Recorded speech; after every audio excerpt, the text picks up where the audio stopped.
एक क्लास जो है हम लोगों का हो चुका है ना। अध्याय 2 पृथ्वी एवं उसकी गतियां।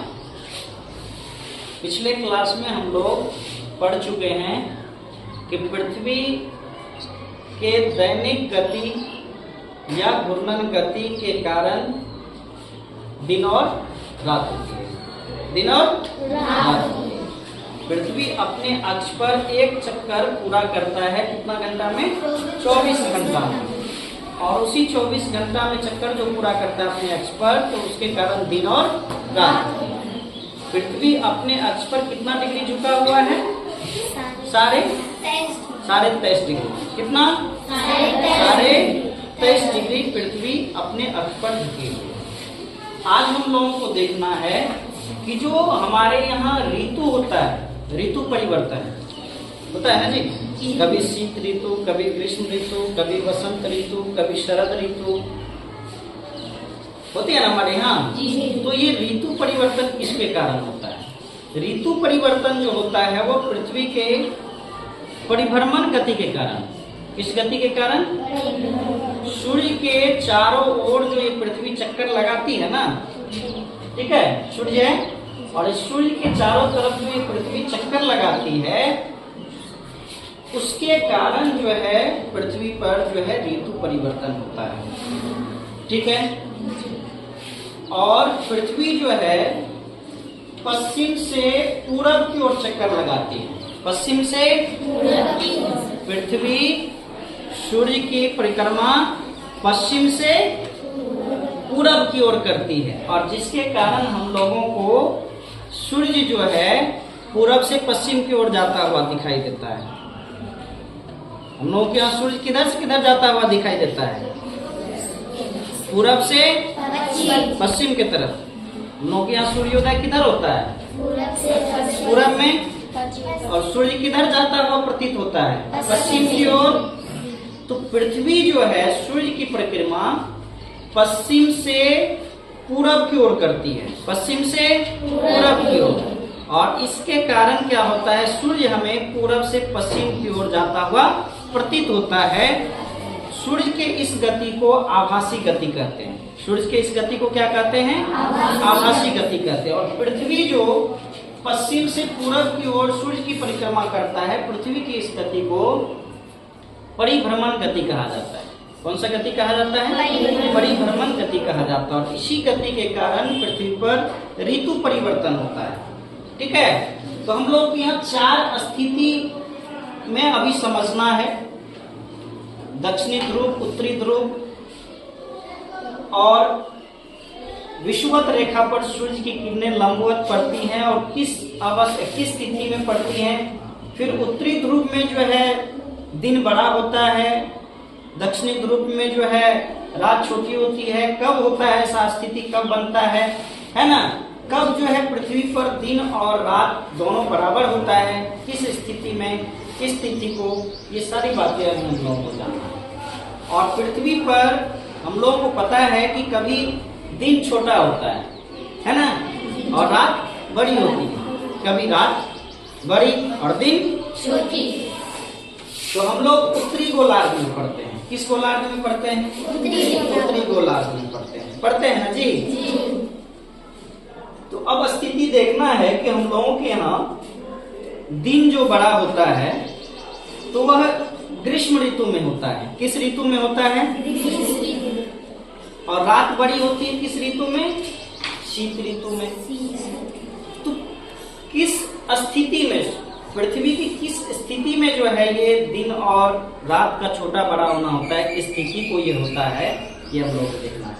और 23.5 डिग्री पृथ्वी का अपने अक्ष पर 23.5 डिग्री झुके हुए होने के कारण ही पृथ्वी पर दिन और रात का छोटा और बड़ा होना होता है। अरे बात समझ में? अगर पृथ्वी अपने अक्ष पर 23.5 डिग्री झुकी हुई नहीं रहती तो दिन और रात हमेशा समान होता है। दिन और रात हमेशा समान होता। लेकिन इन्हीं 23.5 डिग्री झुके हुए होने के कारण कभी दिन बड़ा रात छोटा, है ना, कभी रात बड़ी और दिन छोटा। तो पहली स्थिति है, हम लोग यहाँ देखते हैं 21 मार्च को पृथ्वी ऐसे चक्कर लगाएगी सूर्य के चारों तरफ, सूर्य है बीच में, पृथ्वी ऐसे चक्कर लगाएगी सूर्य के तरफ, पश्चिम से पूरब की तरफ। पहली स्थिति हम लोग देखते हैं 21 मार्च, है ना। 21 मार्च को क्या होता है, विषुवत रेखा पर सूर्य की किरणें लंबवत पड़ती है। इधर भी देखो, विषुवत रेखा पर सूर्य की किरणें लंबवत पड़ती है, ठीक है। इस तिथि को 21 मार्च को और 23 सितंबर को, 21 मार्च और 23 सितंबर, ये दो तिथि है, 21 मार्च और 23 सितंबर। इस तिथि को क्या होता है, सूर्य की किरणें विषुवत रेखा पर लंबवत पड़ती है, जिसके कारण दिन और रात दोनों बराबर होता है। 21 मार्च को उत्तरी गोलार्ध हो या दक्षिणी गोलार्ध हो, दोनों गोलार्ध में दिन और रात दोनों बराबर होता है। 23 सितंबर को भी वही स्थिति होती है, उत्तरी गोलार्ध हो या दक्षिणी गोलार्ध हो, दोनों गोलार्ध में दिन और रात दोनों बराबर होती है। ये सूर्य चक्र, और देखना है कि उत्तरी गोलार्ध में 21 मार्च को कौन सा ऋतु होता है, हमारे यहाँ वसंत ऋतु होता है। कौन सा ऋतु होता है, वसंत ऋतु। और दक्षिणी गोलार्ध में कौन सा ऋतु होता है, शरद ऋतु। कौन सा, शरद ऋतु। ये स्थिति पृथ्वी जब चक्कर लगाते हुए 21 जून को पहुंचती है। कब, 21 जून की स्थिति है कि सूर्य की किरणें जो है वह कर्क रेखा पर लंबवत पड़ती है, कर्क रेखा पर लंबवत पड़ती है, और उत्तरी ध्रुव जो होता है सूर्य के सामने होता है। उत्तरी ध्रुव क्या होता है, सूर्य के सामने। उत्तरी ध्रुव सूर्य के सामने होने के कारण कर्क रेखा पर सूर्य की किरणें लंबवत होती है, और उत्तरी ध्रुव का अधिकांश हिस्सा प्रकाशित होता है, जिसके कारण उत्तर में जो है दिन बड़ा होता है। यानी उत्तरी गोलार्ध में दिन क्या होता है, बड़ा होता है। पकड़े हुए, उत्तरी गोलार्ध में क्या होता है, दिन बड़ा होता है। और उस समय जो है उत्तरी गोलार्ध में ग्रीष्म ऋतु होती है। ग्रीष्म मतलब गर्मी का। अभी हम लोग गर्मी महीना में है ना जी, ग्रीष्म ऋतु में है ना जी। तो इस दिन क्या होता है, 21 जून को उत्तरी गोलार्ध में सबसे बड़ा दिन होता है।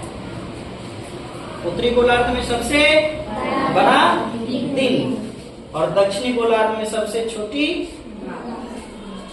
रात होगी, सबसे छोटा दिन, सबसे बड़ी रात। यहाँ अगर सबसे बड़ा दिन हो रहा है तो ठीक उसका उल्टा यहाँ सबसे बड़ी रात होगी, है ना। सबसे बड़ा दिन जो है उत्तरी गोलार्ध में 21 जून को होता है।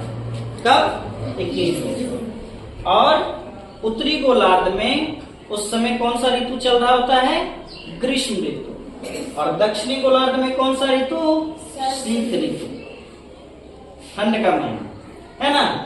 और फिर सूर्य चक्कर लगाते हुए इस स्थिति को तो बता चुके हैं हम लोग। 23 सितंबर, 21 मार्च और 23 सितंबर, यहाँ जो है विषुवत रेखा पर सूर्य की किरणें लंबवत पड़ती है, जिसके कारण उत्तरी गोलार्ध और दक्षिणी गोलार्ध दोनों में जो है दिन और रात सर्वत्र बराबर होते हैं। फिर चौथी स्थिति है 22 दिसंबर। चौथी स्थिति 22 दिसंबर। इस स्थिति में क्या होता है, मकर रेखा पर सूर्य की किरणें लंबवत पड़ती है। मकर रेखा पर सूर्य की किरणें लंबवत पड़ती है। इस स्थिति में दक्षिणी ध्रुव का जो है हिस्सा वो सूर्य के सामने होता है, और जिसके कारण दक्षिणी ध्रुव के अधिकांश हिस्से पर सूर्य का प्रकाश पड़ता है। और दक्षिणी गोलार्ध में, है ना, यहाँ जो है दिन बड़ा करता है और रात छोटी होती है यहाँ पर। और उत्तरी गोलार्ध में इस स्थिति में क्या होता है, दिन छोटा होता है। उत्तरी गोलार्ध में इस स्थिति में क्या होता है, दिन छोटा। और उत्तरी गोलार्ध में हम लोग उस समय किस ऋतु में रहते हैं, शीत ऋतु में। किस ऋतु में, शीत ऋतु में, यानी ठंड के महीना में हम लोग रहते हैं उसमें, है ना। और दक्षिणी गोलार्ध में जो है ग्रीष्म ऋतु होता है उसमें। तो 22 दिसंबर को उत्तरी गोलार्ध में सबसे छोटा दिन करता है। देखिए यहाँ लोग 21 जून को, ठीक इसका उल्टा 21 जून को उत्तरी गोलार्ध में सबसे बड़ा दिन, और ठीक इसके विपरीत 22 दिसंबर को उत्तरी गोलार्ध में सबसे छोटा दिन। तो दक्षिणी गोलार्ध में सबसे बड़ा दिन होगा ना जी, और यहाँ सबसे बड़ी रात होगी। अगर सबसे छोटा दिन हो रहा है 22 दिसंबर को उत्तरी गोलार्ध में, सबसे बड़ी रात होगी। ये 4 स्थिति है हम लोगों का, है ना। और हम लोग जानते हैं कि ध्रुव पर जो है 6 महीने तक प्रकाश पड़ती है, तो 6 महीने तक अंधेरा रहता है। यानी ध्रुवों में लगातार 6 महीने का दिन और लगातार 6 महीने की रात। ठीक है, समझ में आ रहा है ये चारों स्थिति। और हम लोग किस गोलार्ध में हैं? उत्तरी गोलार्ध में। हम लोग किस गोलार्ध में? उत्तरी गोलार्ध में है। उत्तरी गोलार्ध में कब सबसे बड़ा दिन होता है? ठीक उसके विपरीत देखेंगे दक्षिणी गोलार्ध में, है ना। और किस स्थिति में जो है दिन और रात बराबर होता है, और क्यों होता है? इसलिए कि सूर्य की किरणें यहाँ लंबवत पड़ती है, इसलिए यहाँ दिन और रात बराबर। इस स्थिति में क्या होता है? उत्तरी ध्रुव का अधिकांश हिस्सा सूर्य के सामने होता है।